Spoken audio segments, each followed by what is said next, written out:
Just a quick one today. A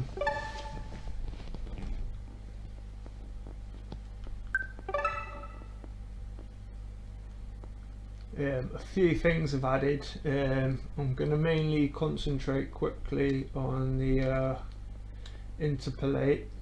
To set this up, it's pretty much, it's all in the help.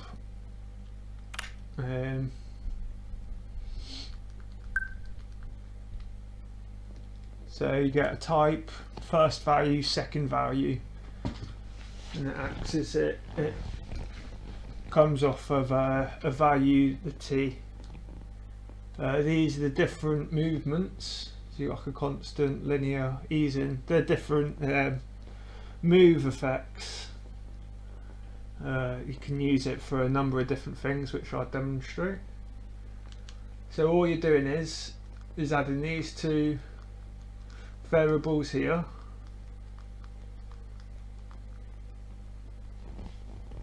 And then from there, so we're working in our main loop.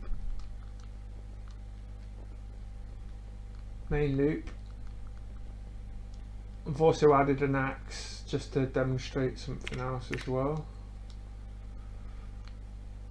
So there's our skull box. So from the main loop, sorry.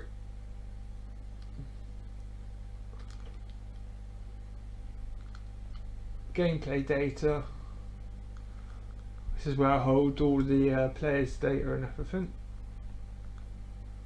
Right, here I've got the enemies.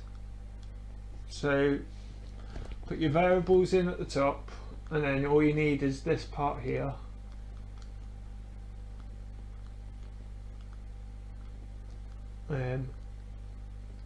I'll get to that in a minute.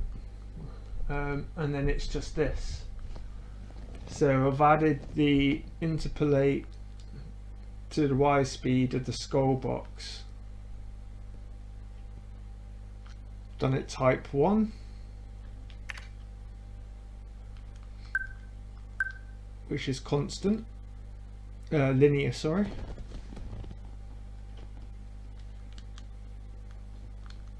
That's Y speed going down, that's Y speed going up. So it's going to come at it like a wave.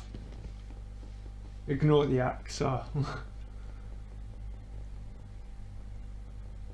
that's the skull box coming at me like a wave.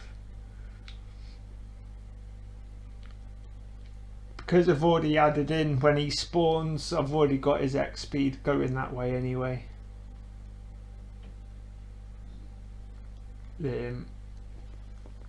So with the axe that I've got here, I've just got one element of the axe, and I've done it on the rotation instead.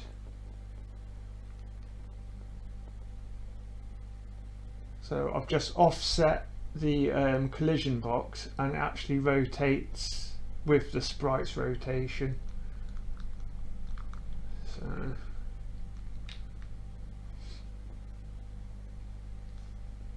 that's that.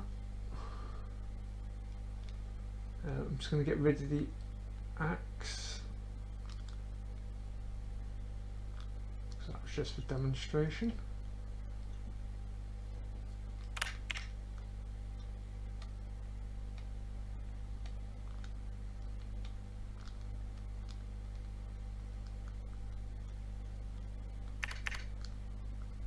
Right, I've created another loop for the skull box, and I've put collide sprites. So basically, if I put in more of the skull boxes, they're gonna collide with each other and bounce out. If I didn't have that, they'd all just be in the same position, which I'll show you now. There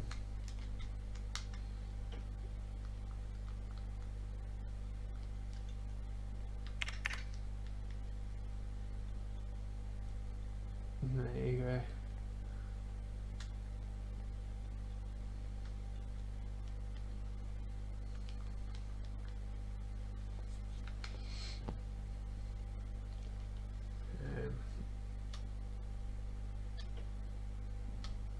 Right, back to the interpolate.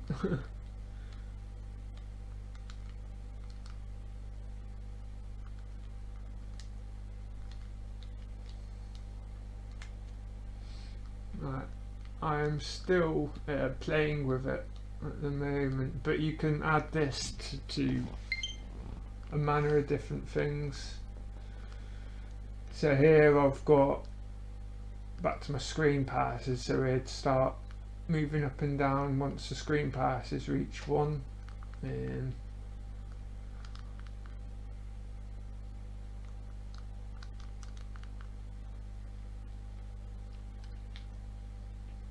So it's just spawning in straight. As soon as I pass, start waving.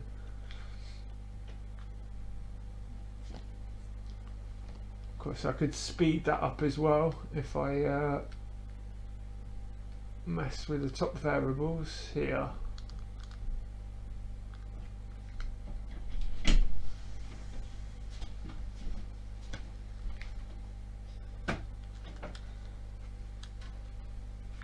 You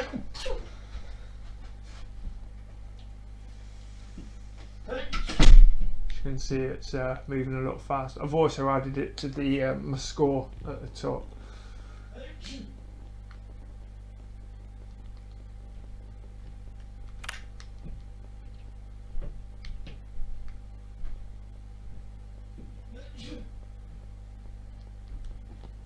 Moving back to it.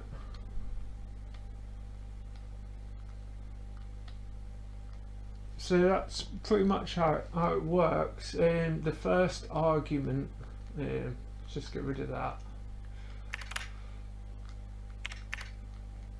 Here is the different like move effects. So if we try 9,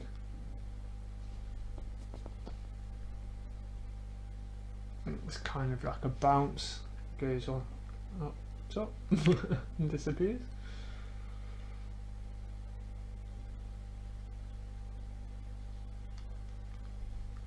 Just a few random ones.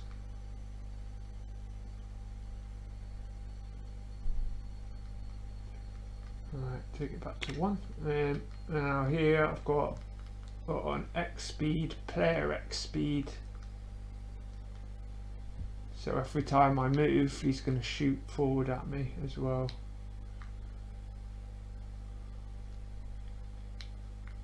There's like lots to play with. I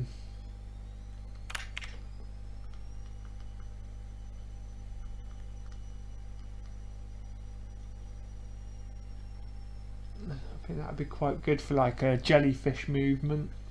Underwater level of an enemy. More of the wavy stuff, I'd say it'd be good for like enemy fire if it's like a boss and stuff like that. This I really like. You can do it with the scale so it looks like it's flipping around.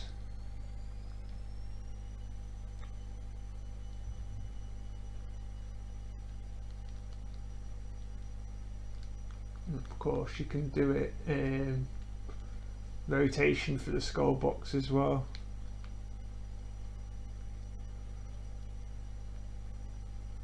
So I'm still testing loads of different effects at the moment, but this is what I've found so far with it. Also for like sprite cameras and stuff, it would be quite good for that. So instead of like a camera in a fixed position and then just shooting to the next, it will ease into the movement and ease back out into the stop position.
That's pretty much all I wanted to cover, really. That's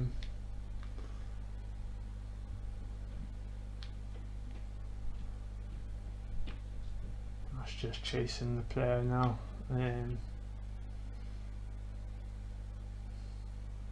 As I said, I'm still testing it myself, but that's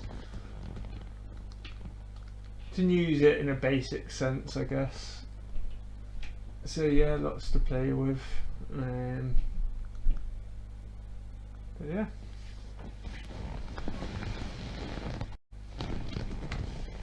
As I said, I'll probably just cover one more video on this now, just finishing off the game. It's not a great game, it's just for obviously demonstration. So I'll just do one more video finishing that off, and then I think I'll probably move on to something using maps and delving into that. Okay.